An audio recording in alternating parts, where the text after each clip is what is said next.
Hello, Believe Nation. My name is Evan Carmichael. My one word is believe, and I believe that entrepreneurs will solve all of the major problems in the world. I started the Mentor Me series with the goal to try to hang around people who've done a lot more than us, and hopefully by spending more time with them, some of their mindset, their thoughts, their beliefs, their attitudes, their way of looking at the world seeps into us to help us become the best version of ourselves. So today we're gonna learn from Nelson Mandela and some of his best speeches. Mentor me, Nelson. Rule number 3 is my personal favorite, and I'd love to know which one you guys like the best. And as always, guys, as you're watching, if somebody says something that really resonates with you, please leave it down in the comments below and put quotes around it so other people can be inspired. And when you write it down, it's much more likely to stick for yourself as well. Enjoy.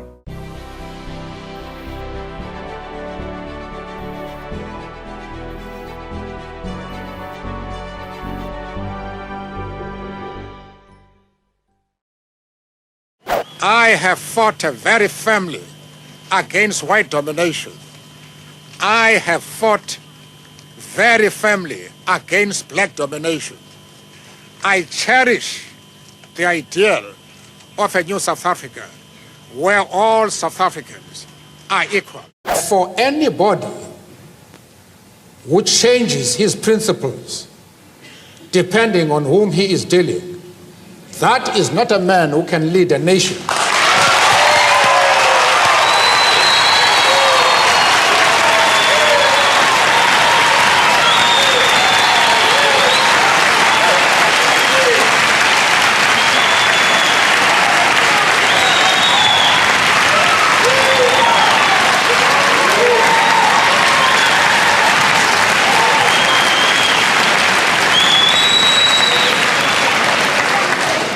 Apparently, Mr. Copper, you have not listened to my argument. If you have done so, then you have not been serious in examining it. I have replied to one of our friends here that I have refused to be drawn into the differences that exist between various communities inside the USA. You have not commented that I am going to offend anybody by refusing to involve myself in the internal affairs of the USA. of the USA.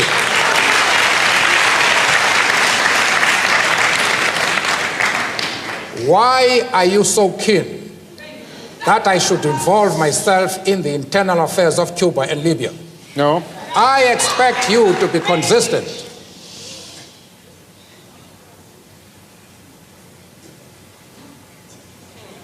I don't know if I have paralyzed you. No.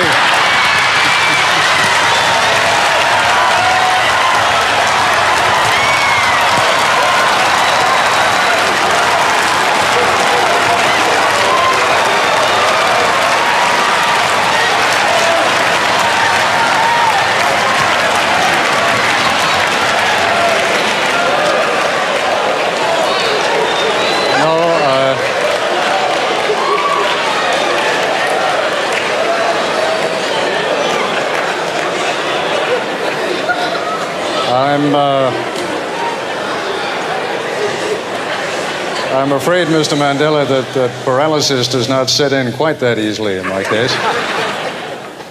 The point...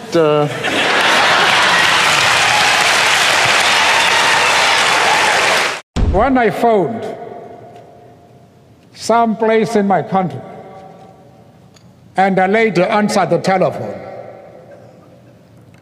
I then asked, "To whom am I speaking?" She said, "You're speaking to me." I said, "Well, lady, I know I'm speaking to you, but what's your name?" She said, "Who are you to ask for my name? What's your name?" I say, "Well, lady, as soon as you tell me your name, I'll tell you mine."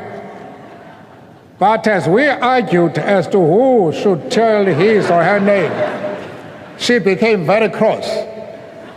And she said, "You seem to be a backward person. Have you passed your matric?" Now, matric in our country is a university entry examination. And I said, well, lady, you must be very careful. Because if the qualification to speak to you is the possession of a matric certificate, I might work hard and pass my matric and be in the same class as you are. That was treason. She said, you will never be in my class, and bang the telephone. How I wish she were here today.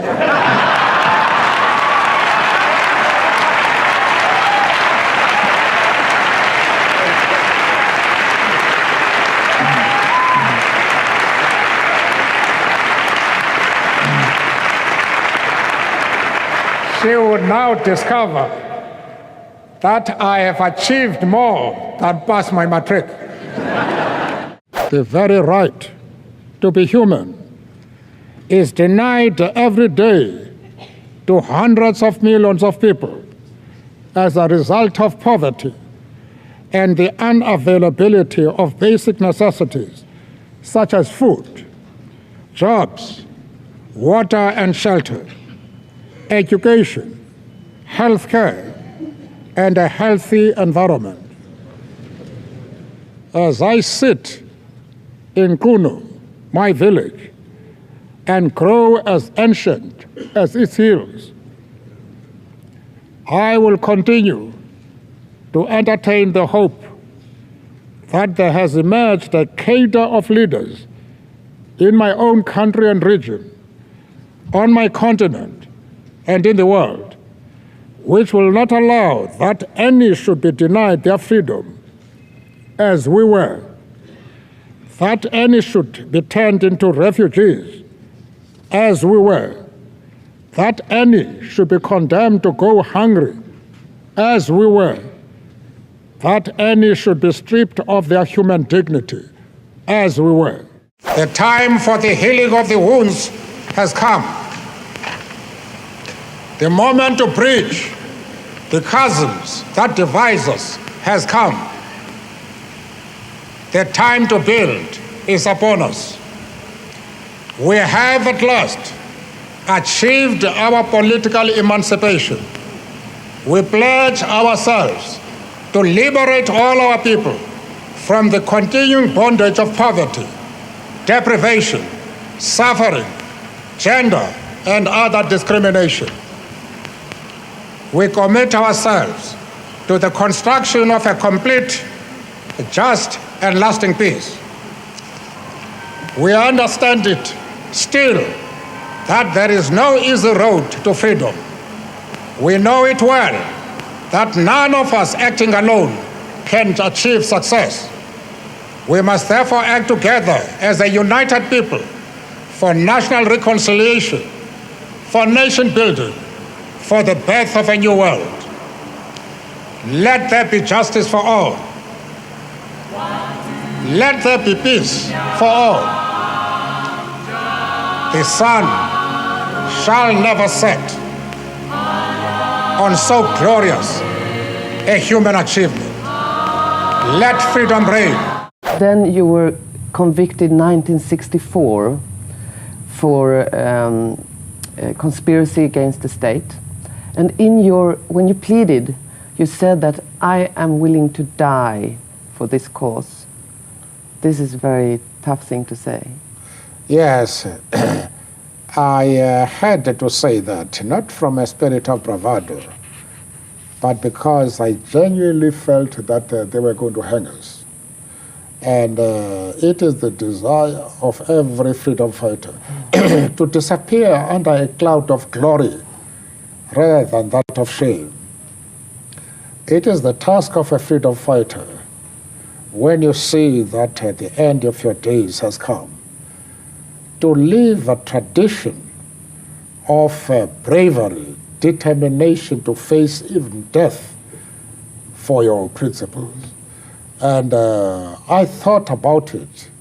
It was not because I was brave, but because one had a duty to perform at that moment. I have dedicated my life to this struggle of the African people. I have fought against white domination, and I have fought against black domination. I have cherished the idea of a democratic and free society in which all persons will live together in harmony and with equal opportunities.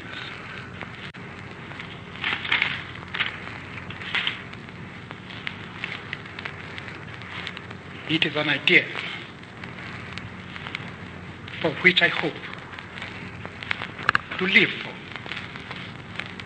and to see realized